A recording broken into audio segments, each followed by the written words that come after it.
صوفیہ کرام فرماتے ہیں نا کہ انی وجہت وجہی للذی فطر السماوات والارض حنیفا وما انا من المشرکین، میں نے اپنا چہرہ پھیری اس کی طرف لیا ہے جس نے سارے جہانوں کو پیدا کیا، آسمان و زمین کو پیدا کیا۔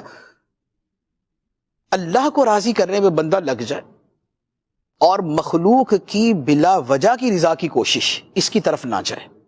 ویسے کوشش ہونی چاہیے کہ مخلوق کو خوش کرے، ارضائے خلق یعنی لوگوں کو راضی کرنا اپنے حسن اخلاق سے، اپنی مسکراہٹ سے، پیچھے بھی رب کی رضا ہے نا۔ جی تو وہ جو ہے نا مخلوق کو خوش کرنا، تو فرمایا کہ فرائض کے بعد سب سے افضل عمل ہے، سب سے افضل عبادت ہے کہ آپ لوگوں کو خوش کریں۔